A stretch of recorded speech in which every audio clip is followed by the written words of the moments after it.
Le invito a que vaya nuevamente a la carta a los Romanos, al capítulo número 8. Carta a los Romanos, capítulo número 8. Hoy vamos a cerrar este capítulo 8 de la carta a los Romanos, considerando los versículos 31 hasta el versículo 39. Recordará que la semana pasada, aunque me centré particularmente en el versículo 28, en la cuarta pregunta que yo hacía, me extendí también hasta el versículo número 29 y versículo número 30 en la respuesta que daba la cuarta pregunta. Así es que solamente nos restan los versículos 31 al 39 del capítulo 8 de la carta a los Romanos. El contexto en el cual hemos estado hablando y predicando, hermanos, es el contexto de la aflicción o del dolor. Desde el versículo número 18 del capítulo 8, nosotros hemos visto cómo el apóstol Pablo habla acerca de las aflicciones del tiempo presente y estas las contrasta con la gloria venidera que ha de en nosotros presentarse o vivir. Sin embargo, nosotros hemos visto cómo esto trae como consecuencia la aflicción, pues el dolor o el gemido por parte de la creación, el dolor o el gemido de nosotros mismos y el dolor y el gemido del Espíritu Santo que intercede por nosotros para que el día de la redención se complete y para que nosotros podamos ver completado totalmente la obra que Dios ha prometido que hará en nosotros, librándonos así por completo de la aflicción que nosotros estamos enfrentando aquí en el mundo, pues Jesús dijo que en el mundo tendremos aflicción. Sin embargo, el apóstol Pablo también se da cuenta que algo que produce en nosotros la aflicción o la adversidad es el que en ocasiones genera en nosotros preocupación. ¿Cuántos de nosotros ante las adversidades que enfrentamos luego perdemos el sueño porque creemos que no vamos a librar alguna situación que nosotros estamos enfrentando? En algunas otras ocasiones la adversidad trae a nosotros culpa, porque a veces sentimos o creemos que la razón por la cual estamos viviendo tal o cual experiencia tiene que ver necesariamente con alguna falla o con algún error que nosotros hemos cometido. Y en otras ocasiones, hermanos, a veces se genera cierta duda en nosotros respecto a si efectivamente Dios nos ama y tiene consideración de nosotros, tomando en cuenta las aflicciones y las adversidades que nosotros estamos pasando. Y yo estoy seguro, hermanos, que en alguna adversidad, aflicción o dolor por el cual usted ha pasado, en algún momento determinado, usted se ha preocupado o usted se ha culpado o en ocasiones usted pues ha tenido dudas respecto a Dios y lo que Dios le ama o lo que Dios está haciendo. Y el apóstol Pablo, sabiendo que está hablando acerca del tema de la aflicción, quiere dar seguridad a los creyentes en medio de esas adversidades y él lanza 5 preguntas a lo largo de estos versículos 31 al 39. Las preguntas las podemos encontrar primero en el versículo 31, cuando el apóstol Pablo dice: si Dios está por nosotros, ¿quién está contra nosotros? Luego en el versículo 32 dice: ¿cómo no nos dará también junto con él todas las cosas? Luego en el versículo número 33 es: ¿quién acusará a los escogidos de Dios? Luego en el versículo 34 hay otra pregunta en la cual él dice: ¿quién es el que condena? Y por último, en el versículo 35 hay una pregunta que dice: ¿quién nos separará del amor de Dios? Y saben, estas preguntas que están lanzadas allí están dadas con el propósito precisamente de que nosotros tengamos seguridad o certeza en Dios de que a pesar de que estamos pasando aflicción o dolor, No hay nada que nos puede separar de su amor. No hay nada que nosotros nos culpe, no hay nada que a nosotros nos haya sobrevenido que no tenga algún propósito y en el cual Dios se manifieste para ayudarnos o para sostenernos. En realidad, hermanos, las preguntas son retóricas. Las preguntas no son una duda que tiene el apóstol Pablo en relación a lo que Dios puede hacer con nosotros o por nosotros en medio de la aflicción, sino que más bien está a través de ellas diciendo y asegurando que Dios siempre estará con nosotros en medio de la adversidad. Y estas preguntas, hermanos, nosotros las podríamos emparejar con tres aspectos que ya mencioné anteriormente. Las primeras dos preguntas las podríamos emparejar con el tema de la preocupación. Las segundas dos preguntas las podríamos emparejar con el tema ahora de la culpa. Y la última pregunta la podríamos muy bien emparejar con el tema de la duda. Y a través de estos versículos en los cuales se presentan estas preguntas, veremos cómo, hermanos, nosotros no tenemos por qué preocuparnos, nosotros no podemos culparnos, ni nosotros podemos de ninguna manera dudar del amor de Dios en medio de la adversidad. Vean lo que dice el versículo 31 y 32. ¿Qué pues diremos a esto?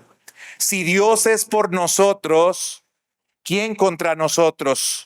El que no escatimonia a su propio Hijo, sino que lo entregó por todos nosotros, ¿cómo no nos dará también con él todas las cosas? Estos versículos que acabamos de leer, que contienen algunas preguntas, dice un comentarista bíblico llamado Tim Keller, que tienen el propósito de tratar de sacar fuera de nosotros o eliminar de nosotros la incredulidad. O dicho de una manera más simple, dice este mismo comentarista, es el de convencernos de que somos salvos solo por la gracia y por lo tanto estamos completamente seguros para enfrentar la vida sin ningún tipo de temor. Si nota usted este versículo 31 que acabamos nosotros de leer, luego de hacer la primer pregunta, ¿qué pues diremos a esto? Dice, si Dios es por nosotros. Y esta primera expresión que aparece aquí como sí, en el lenguaje original o en griego, podría traducirse también al español como si dijera, ya que. Es decir, ya que Dios es por nosotros, y luego se lanza la pregunta, ¿quién contra nosotros? Imagínense el gran poder que Dios tiene, imagínense los grandes recursos que nosotros podemos encontrar en Dios, y luego oponga esta pregunta que está haciendo el apóstol Pablo, diciendo que ¿quién es aquella persona que puede estar en contra de este Dios poderoso que nosotros tenemos? Y quizás, hermanos, aunque la respuesta obvia y natural, porque les dije que esta es una pregunta retórica, pues es nadie, pues es ninguno, podríamos quizás, hermanos, hipotéticamente pensar en algunos de los enemigos que están contra nosotros. Algunos enemigos que se oponen a nosotros y que en algunas ocasiones, hermanos, a pesar de que ahorita podemos responder a la pregunta que nadie es contra nosotros, en algunas ocasiones hemos pensado que esos enemigos están contra nosotros y nos van a derrotar. Por ejemplo, hermanos, podríamos pensar en el mundo. Dice el Evangelio según San Juan, capítulo 17, versículo 14. Yo les he dado tu palabra y el mundo los aborreció porque no son del mundo como tampoco yo soy del mundo. Hermanos, la realidad y la verdad es que aquellas personas que hemos venido a Cristo siempre tendremos que enfrentar oposición y siempre tendremos que enfrentar adversidad por parte de las demás personas. Mire usted, Romanos 8 en el versículo 17 nos dice que si somos hijos, somos también herederos, herederos de Dios y coherederos con Cristo. Pero luego añade algo y dice, si en verdad padecemos con Él, a fin de que seamos glorificados con Él. Hermanos, el mundo que nosotros enfrentamos es bastante hostil. Las personas que están en el mundo y que no conocen a Cristo serán hostiles también con nosotros. Obviamente, si nosotros queremos preservar el mensaje que Dios nos ha dado y sobre todo si queremos vivir el mensaje que Dios nos ha dado. Algo que Jesús nos mostró y nos enseñó, y ya lo leí en el Evangelio de Juan, y está confirmado también a través de otras palabras que él dijo, es que nosotros tendríamos que padecer por causa de él. Que si a él mismo, que era nuestro Señor y nuestro Maestro, le habían tratado como le trataron, pues a nosotros también nos tratarían de la misma manera. Y hermanos, es cierto que entonces hay algunas personas que estarán en contra de nosotros. Es cierto, hermano, que incluso el mismo Jesús dice que hasta los de nuestra misma casa se opondrán a nosotros. Y eso, hermanos, no es nada agradable ni es nada bueno el tenerlo que enfrentar o el tenerlo que vivir. Algunos de ustedes, por primera vez, a diferencia de algunos otros que ya tenemos varias generaciones en el Evangelio, son la primera generación que vino a Cristo o que vino al Evangelio. Y saben, cuando tú eres la primera persona que vienes al Evangelio, tú tienes que enfrentar necesariamente oposición. Lo sentirás de una manera más evidente y más clara. Y muchas veces la mayor oposición la tendrás de parte de tu familia. Y no vas a evitar que las personas se burlen de ti. No vas a evitar que los demás hagan mofa de ti. No vas a evitar que los demás estén observándote a ti y señalándote a ti en cualquier falta o en cualquier error que tú cometas, aun cuando el que tú cometas no es nada comparado con los errores que ellos cometen o llevan a cabo. Hermanos, lo cierto es que sí hay enemigos que se oponen contra nosotros. Y hay ocasiones en las cuales nos sentimos tan afligidos y hacen estos enemigos que nosotros pensemos que entonces ya no debemos de continuar y ya no debemos de seguir. Hay otros enemigos más que nosotros enfrentamos, como puede ser nuestra propia carne. Ya en el versículo 23 del capítulo 7, el mismo apóstol Pablo hablaba acerca de esa contradicción que había en su carne y de cómo, a pesar de que quería hacer lo bueno, no lo podía hacer. Y esto lo lleva entonces incluso a expresar que él es un miserable. Y hermanos, esto también a veces ocurre con nosotros, a pesar de que podemos responder a la pregunta que nadie es contra nosotros. Hay ocasiones en las cuales cuando vemos que continuamente volvemos a fallar, nos volvemos a tropezar, volvemos a cometer un error. Hay ocasiones en las cuales nos desanimamos y nos desalentamos y creemos que ese enemigo jamás podrá ser vencido, que siempre estaremos batallando con ese mismo pecado y que incluso no vale la pena ni siquiera que luchemos porque somos unos hipócritas, porque no estamos cumpliendo con las cosas que deberíamos de cumplir. Muchas personas a veces es el argumento que utilizan para apartarse de Dios. Y dicen, ¿y yo para qué voy a la iglesia si sigo viviendo como vivo?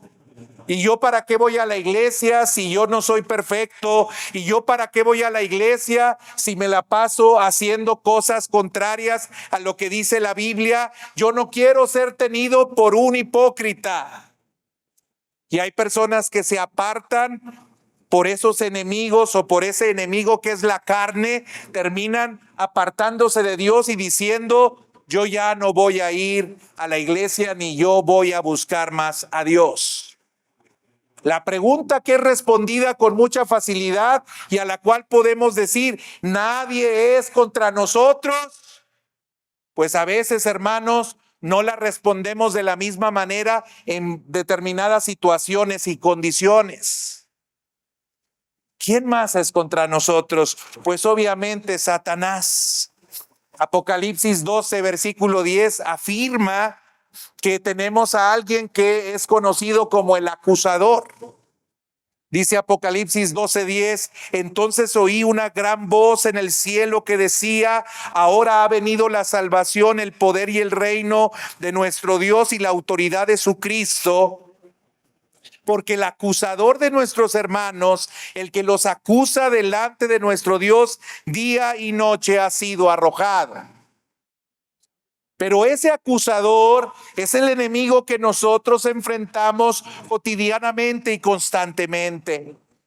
Ese acusador viene y nos lanza dardos de fuego. Ese acusador viene y nos trata de intimidar. Ese acusador viene y nos trata de hacer ver que no tiene sentido que nosotros sigamos adelante. Así que aunque fácilmente nosotros respondemos que nadie es contra nosotros, en muchas ocasiones la experiencia nos hace ver, hermanos, que nosotros no siempre respondemos así. Que nosotros en ocasiones creemos o nos preocupamos o nosotros dudamos. En ocasiones pasa así con nosotros. Sin embargo, hermanos, debemos de saber que todas esas preocupaciones potenciales, todo eso que nosotros luchamos cotidianamente en nuestra mente, todas estas pueden ser deshechas al pie de la cruz. Y por eso, enseguida en el versículo 32, el apóstol Pablo, luego de hacer esta pregunta, dice: el que no negó ni a su propio Hijo, sino que lo entregó por todos nosotros, ¿cómo no nos dará también junto con él todas las cosas? Pablo lo que está haciendo ver a estas personas que quizás se encontraban preocupadas por los enemigos que estaban enfrentando, que podrían ser la carne, que podría ser el mundo o que podría ser el mismo Satanás. Pablo les dice a ellos: ¿saben qué? Esa preocupación tiene que ser puesta a un lado. Esa preocupación no puede seguir estando en ti. Esa preocupación no te puede dominar ni te puede controlar. Esa preocupación tienes que echarla fuera de ti, porque Dios muestra su gran amor para contigo a pesar de esos enemigos que vienen contra ti, porque Él no negó ni a su propio Hijo para que se entregara por ti y para que entonces Él te pudiera dar el poder para vencer a estos enemigos que a veces tú crees que jamás serán vencidos. Hermanos, esas preocupaciones tienen que ser quitadas de nosotros.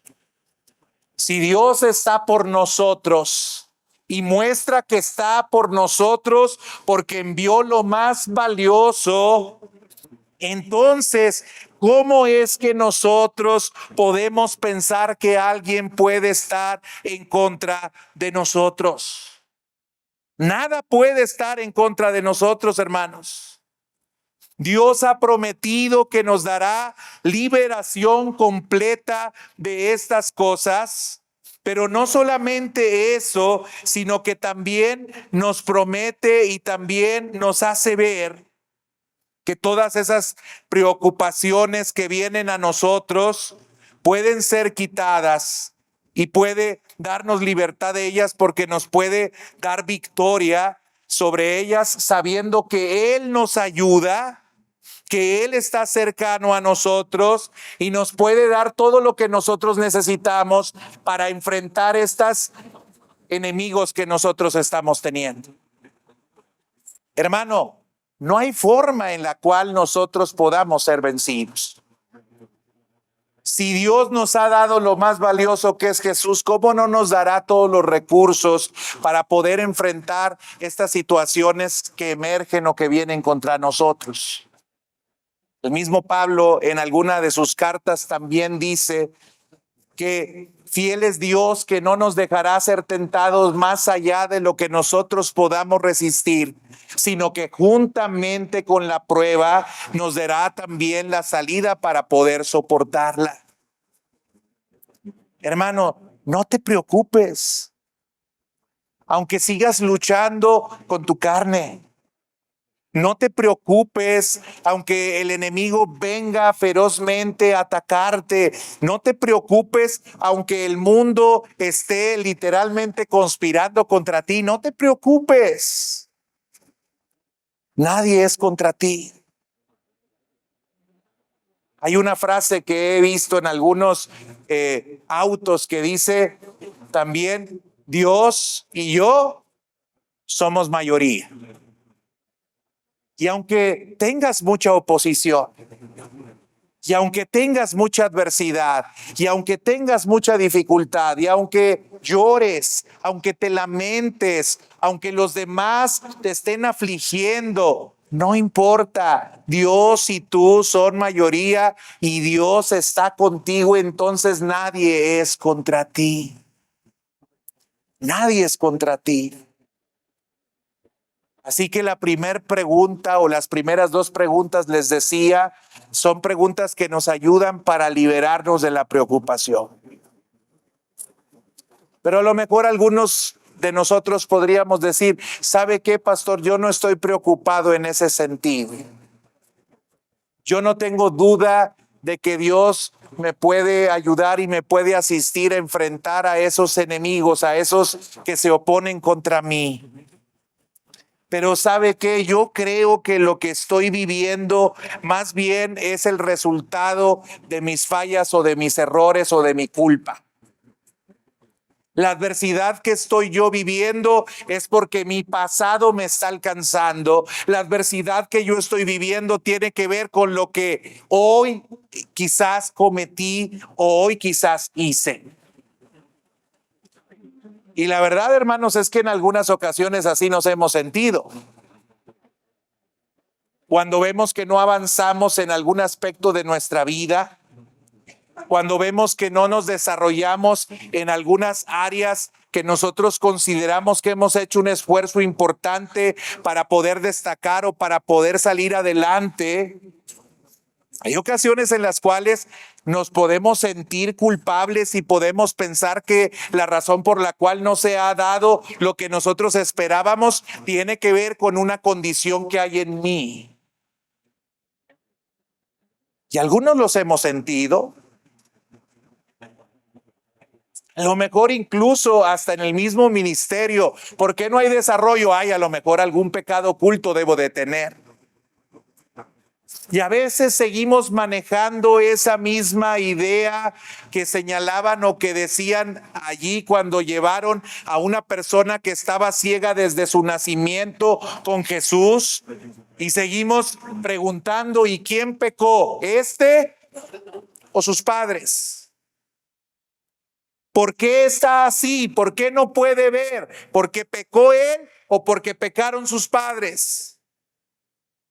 Y a veces, hermanos, en nuestra fragilidad y cuando sentimos el peso de la carga y cuando nos sentimos muy afligidos y muy dolidos, no podemos evitar que sintamos esa culpa y creamos que la razón por la cual estamos como estamos es porque nosotros hemos hecho algo malo. Pero ante esa culpa que tenemos, nuevamente se levanta una pregunta, dos preguntas en realidad. Y podemos seguir leyendo nosotros ¿Quién acusará a los escogidos de Dios? Dios es el que justifica. ¿Quién es el que condenará? Cristo es el que murió, más aún el que también resucitó, el que además está a la diestra de Dios, el que también intercede por nosotros. Hermanos, Dios usa la adversidad, es cierto, como un medio de disciplina y purificación para sus hijos.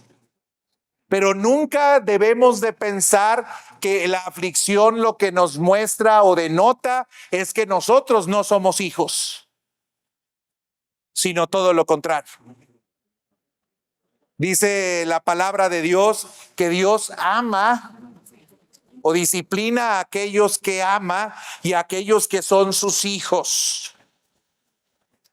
Así es que cuando estás en la aflicción, no puedes pensar que la razón por la cual estás en ella es porque tú no eres hijo de Dios o porque Dios se las está cobrando contigo. No puedes pensar así. Tienes que entender el propósito de la aflicción y del dolor, y en algunas ocasiones es el que precisamente nosotros podamos ser purificados y nosotros podamos ser limpiados. Nadie puede con éxito comprobar que la adversidad es una prueba que un hijo de Dios perdió la salvación. Porque hay algunos que podrían pensar quizás así: estoy pasando por esto porque yo ya me aparté de Dios y porque ya incluso ya perdí mi salvación. Hermanos, el llamado de Cristo es siempre al arrepentimiento. Y si tú has pecado, abogado tenemos para con el Padre a Jesucristo el justo, el cual es la propiciación por nuestros pecados. Acerquémonos pues confiadamente al trono de la gracia para encontrar el oportuno socorro que viene de Él. Hermano, no, la culpa ya no tiene por qué estar en nosotros cuando viene la adversidad o cuando viene la dificultad. Porque hay alguien que ha venido a justificarnos, porque hay alguien que ha venido a tomar nuestro lugar, porque hay alguien que ahora nos representa, y por lo tanto no hay quien entonces te pueda a ti estar condenando. Así empezó Romanos capítulo 8. Ninguna condenación hay para los que están en Cristo Jesús, a los que viven no conforme a la carne, sino conforme al Espíritu. No permitas que la condenación venga a ti. No permitas esto. Recuerda que Dios está siempre para ti. Dios pagó por nosotros. Él está orando por ti. Fíjense qué bendición. Habíamos dicho que el Espíritu Santo intercede por nosotros. Bueno, Jesús también está intercediendo por nosotros. Dios lo está haciendo. Él es nuestro abogado. Por eso en Juan decimos que abogado tenemos para con el Padre. Él llega y cuando haya una acusación, Él viene y nos defiende. Así es que la culpa, hermanos, también tiene que ser quitada. Pero a lo mejor el problema no es con la preocupación, a lo mejor el problema no es con la culpa, a lo mejor el problema es con la duda. Y hay una quinta y última pregunta que se hace ahora. Y vea lo que dice el versículo 35 al 39. ¿Quién nos separará del amor de Cristo? ¿Quién nos separará del amor de Cristo? Si nota las preguntas, y todas estas son retóricas, porque la respuesta sería: pues nadie nos puede separar. Pero nuevamente a veces creemos o a veces pensamos que la razón por la cual estamos pasando adversidad es porque Dios no nos ama. Dios dejó de amarme. Dios ya no me quiso. Dios ya se enojó conmigo y me abandonó a mi suerte. Hermanos, el amor de Dios es grandioso para nosotros y está disponible para nosotros. Y esto no quiere decir de ninguna manera que Dios nos esté llamando, nos esté invitando a vivir una vida pecaminosa, porque Él nos ama y lo hemos dejado muy en claro en muchos pasajes y en algunos mensajes que yo he compartido con ustedes. Pero hermanos, dudar que Dios nos ama cuando estamos pasando dificultad es algo que nosotros no debemos de hacer. Y Pablo empieza a enumerar una serie de cosas que a lo mejor nosotros hemos experimentado y que han hecho que en alguna ocasión sí dudemos del amor de Dios. Y fíjense lo que dice el apóstol Pablo: tribulación. ¿Nos puede separar del amor de Dios la tribulación? La palabra griega que está utilizando Pablo aquí es la palabra tilipsis, que significa ser exprimido o colocado bajo presión. Como un limón que es puesto en el exprimidor. Nos exprime Dios para sacarnos la amargura, yo creo. Así nos sentimos, bajo mucha presión, bajo mucha tensión. ¿Y quién no en medio de esa tensión a veces ha dicho: no, Dios no me ama, Dios no me quiere, por eso me como un gusanito? Dijeron los niños, ¿verdad? Nadie me quiere, todos me odian. No, Dios te ama, aunque estés sometido a esas presiones. Y luego dice angustia. Una palabra que también tiene que ver con estrechez o con un espacio muy, muy reducido, que lleva la idea como de confinamiento. Y a veces en medio de las adversidades que nosotros estamos pasando, nos sentimos que estamos ahí confinados, como que estamos encerrados, como que no hay forma en la cual nosotros podamos salir de allí. Y cuando estamos en medio de esas situaciones, nuevamente dudamos del amor de Dios. Cuando respondemos fácilmente: ¿quién nos separará? Nada. Pero hay ocasiones en las cuales nosotros, por el dolor que sentimos, creemos que Dios nos ha dejado de amar. Pablo sigue enumerando otras cosas y dice persecución. Y cuando Pablo habla de persecución aquí, está hablando de que esta es sufrida a causa de Cristo. Hay otras ocasiones en las cuales seguramente estamos siendo perseguidos, pero por los males que hicimos, no porque fuimos muy fieles a Jesús. Pero aquí habla acerca de esta persecución que nosotros tenemos que enfrentar a causa de nuestra fidelidad a Dios. ¿Eso nos aparta del amor de Dios?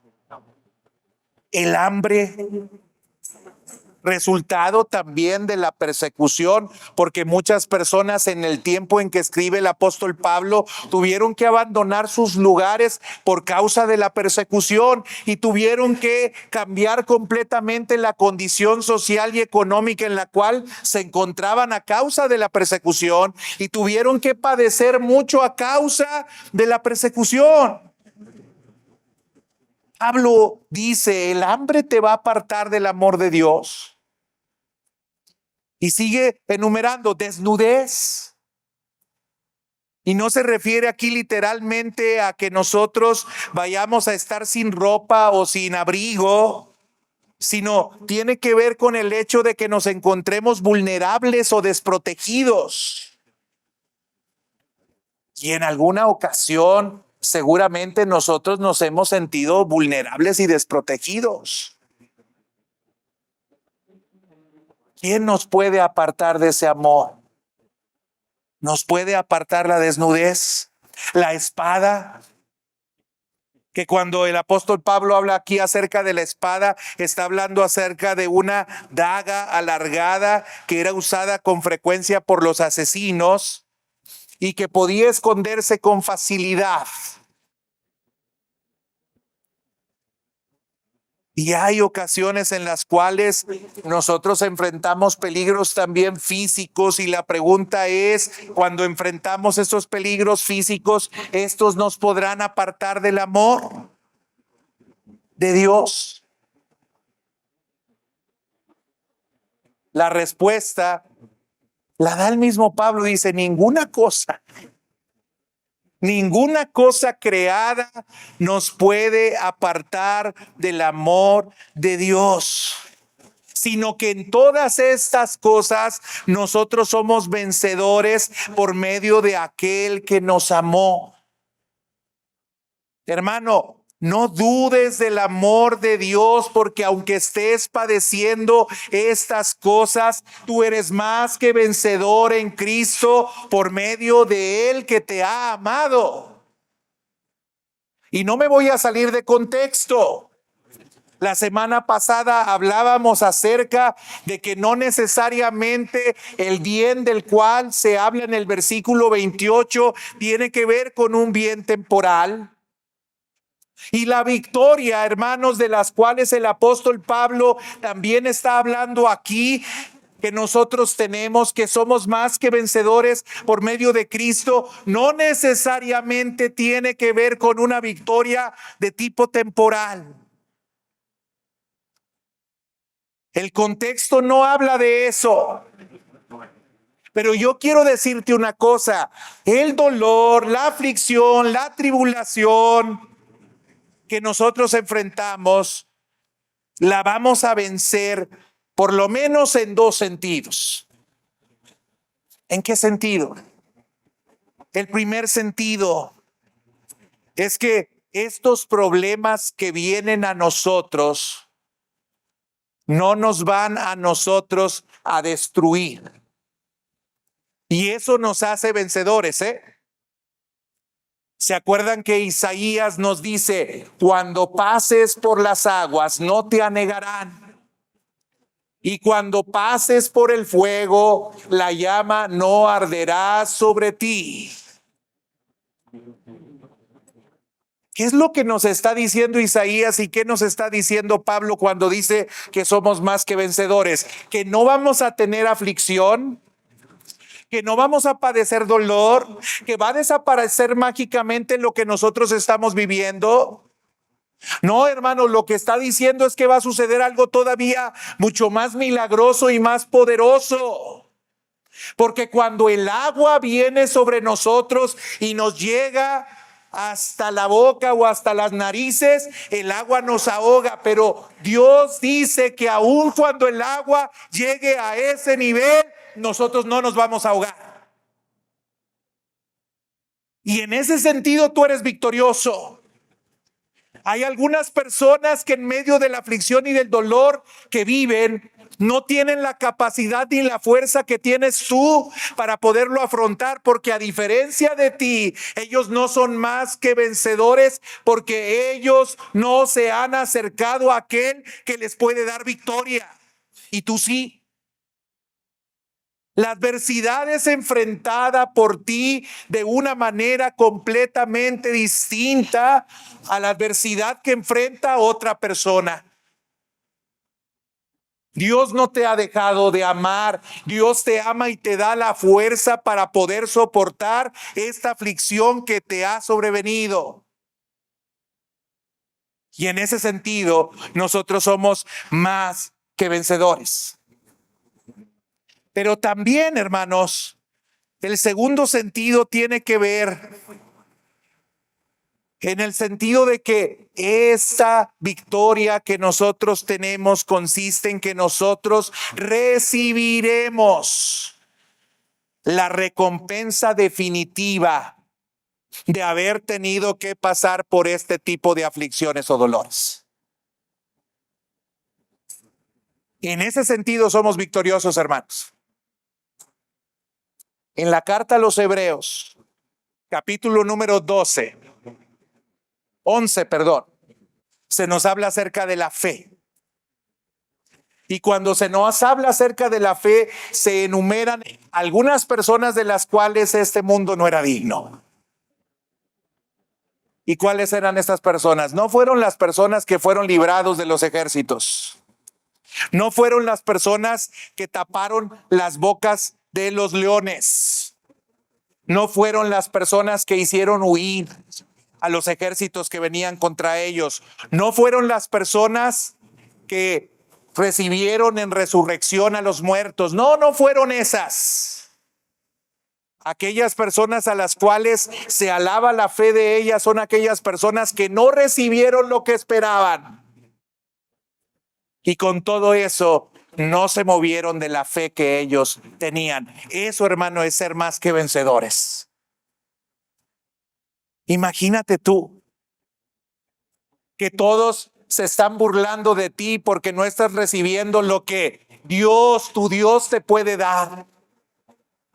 Pero a pesar de eso, tú sigues confiando en tu Dios.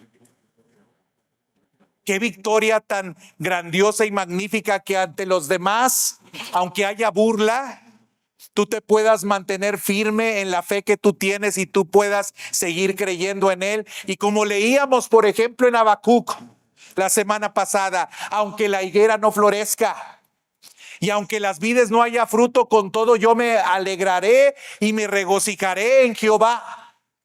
Que nosotros podamos decir como decían los amigos de Daniel cuando fueron llamados a renunciar a su fe y les dijeron que negaran a su Dios y que se inclinaran frente a una estatua.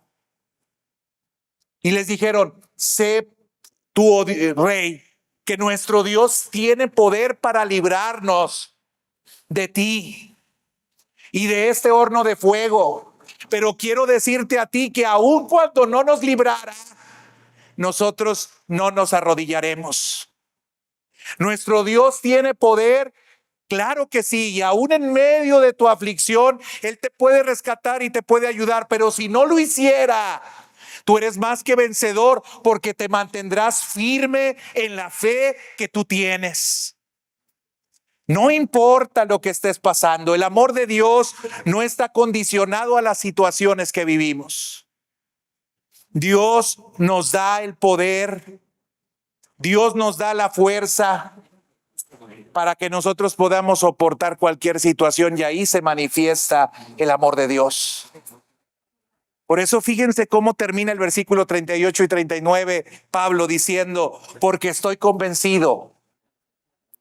¿Se acuerdan que este mismo convencimiento lo tiene cuando en el versículo 18 dice: estoy convencido que las aflicciones de este tiempo presente no son comparables con la gloria venidera que ha de manifestarse? Nuevamente aquí Pablo habla acerca de su convencimiento en el contexto de la aflicción y del dolor.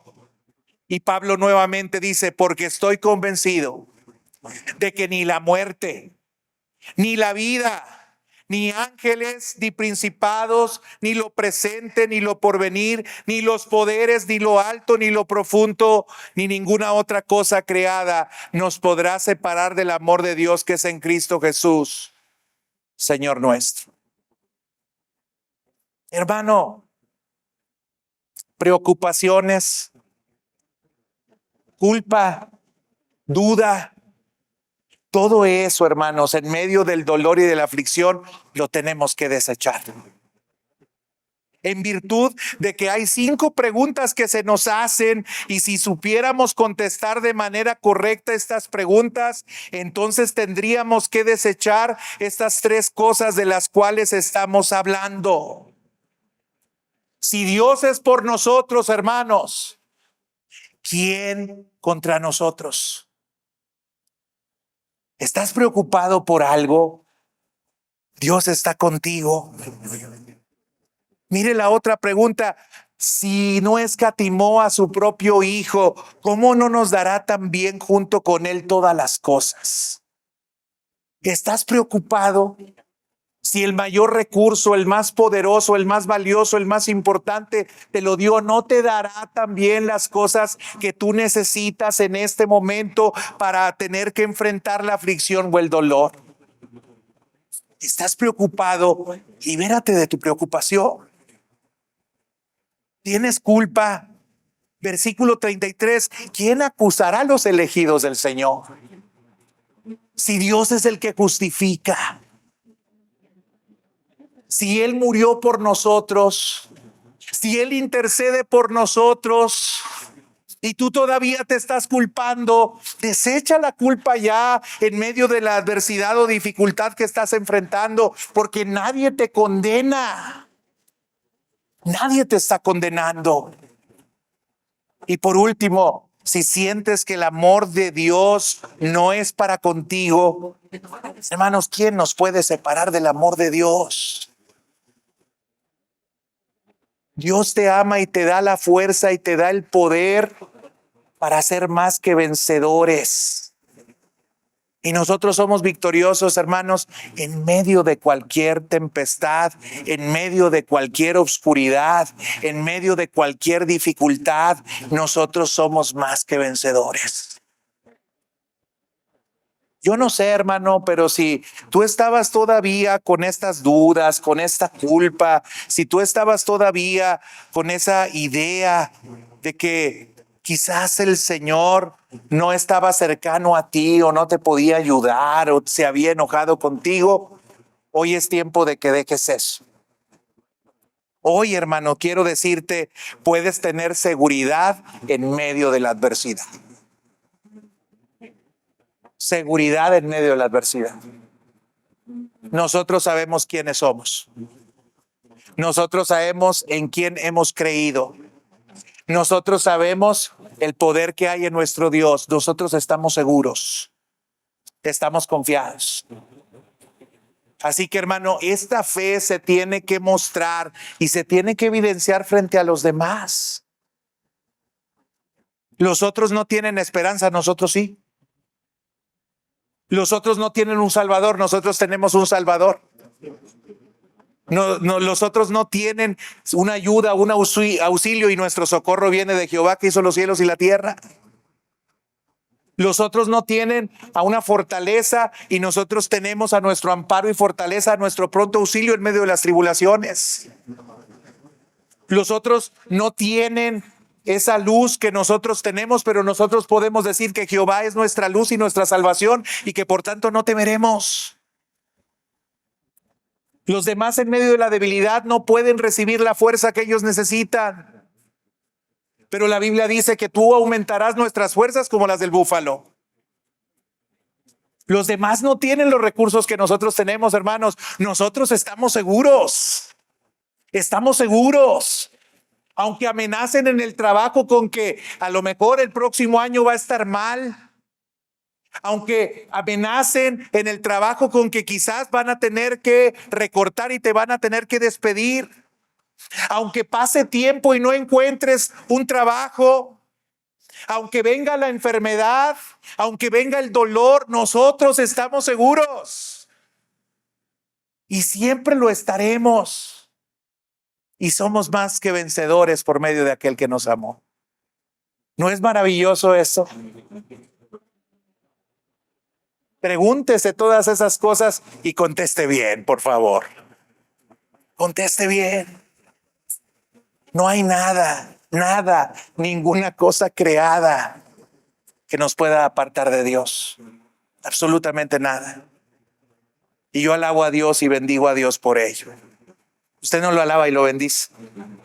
Vamos a ponernos de pie, vamos a agradecerle a Dios por esa seguridad en medio de la adversidad, por esa confianza y por esa fe que nosotros siempre podemos tener en Él.